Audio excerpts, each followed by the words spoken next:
शवों को सुरक्षित रखने का क्या है मिस्र का फॉर्मूला? कैसे शवों को सुरक्षित रखकर उन्हें मम्मी बनाते थे? किन केमिकल्स का मम्मी के लिए होता था इस्तेमाल? The mummy return. हॉलीवुड की इन फिल्मों को तो आपने जरूर देखा होगा। 1999 में आई इन फिल्मों ने बहुत कमाई भी की थी। भारत में इसके हिंदी वर्जन भी खूब देखे गए और सराहे भी गए। चलती फिरती मम्मी पर फिल्माई गई इन फिल्मों में खजाने का भी जिक्र था। इसके बाद इसकी कई सीरीज में मम्मी बनाने की प्रक्रिया को भी दर्शाया गया।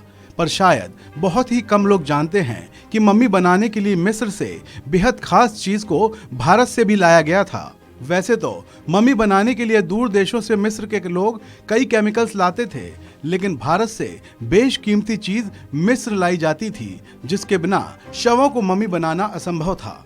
मिस्र के पिरामिड और मम्मी पर लगातार रिसर्च होती रहती है, इसलिए इससे जुड़ी कई रोचक कहानियां आपके सामने आती रहती हैं। वहीं एक नई खोज में नया रहस्य सामने आया है। समाचार एजेंसी की एक रिपोर्ट बताती है कि पिरामिड से मिले बर्तनों के शोध में एशियाई पेड़ों से मिलने वाले रेजिन, लेबनान के देवदार का तेल और मृत सागर के कोलतार का इस्तेमाल होता था, जो यहाँ से मिस्र लाया जाता था। प्राचीन 31 चीनी मिट्टी के बर्तन 42 फीट गहरे कुएं के तल में मिले हैं, जिनसे निकलकर ये सारा रहस्य सामने आया है। इन बर्तनों की तुलना पास के कब्रों में पाए जाने वाले कंटेनरों से करके शोधकर्ताओं ने यह पता लगाया है कि मम्मीकरण में किस पदार्थ का इस्तेमाल किया जाता था।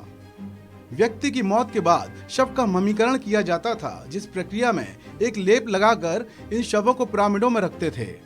वहां के लोगों में ऐसी मान्यता थी कि ऐसा करने से उनके पूर्वज सुरक्षित तरीके से अगले जन्म में पहुंच जाएंगे। इस अध्ययन को करने वाले मुख्य लेखक मैक्सिम रेजुट के मुताबिक इन बर्तनों में मिलने वाले पदार्थों में एंटी फंगल, एंटी बैक्टीरियल गुण थे, जो मानव ऊतकों को संरक्षित करते थे। इसके साथ ही इनमें खुशबू होती थी, जो गंध से बचाती थी। उन्होंने बताया कि मम्मीकरण में सबसे ज्यादा सुरक्षा सिर को दी जाती थी। सिर को किसी भी नुकसान से बचाने के लिए अलग अलग 3 कवच बनाए जाते थे, जिसमें एक पर लिखा होता था सिर ढकने के लिए। एक मम्मी को बनाने की प्रक्रिया में 70 दिनों का वक्त लग जाता था। इसमें शव को पहले नेट्रॉन झील के नमक से सुखाकर शरीर के अंदर से अंग निकाल लिए जाते थे, जिसमें फेफड़े, पेट, आंत और यकृत समेत दिमाग को शरीर से निकाल लिया जाता था। फिर पुजारी शरीर को धोकर कई तरह के लेप लगाते थे, ताकि शरीर को किसी नुकसान से बचाया जा सके। मिस्र के लोगों के पास मम्मीकरण के लिए बहुत ज्ञान था। यही वजह है कि मम्मीकरण में इस्तेमाल होने वाली चीजों को इकट्ठा करने के लिए ये लोग व्यापार मार्ग का इस्तेमाल करते थे, जो वर्तमान में इंडोनेशिया, भारत, फारस की खाड़ी और लाल सागर से होकर मिस्र आता है। इस खबर में भी इतना ही। आप बने रहिए वन इंडिया के साथ।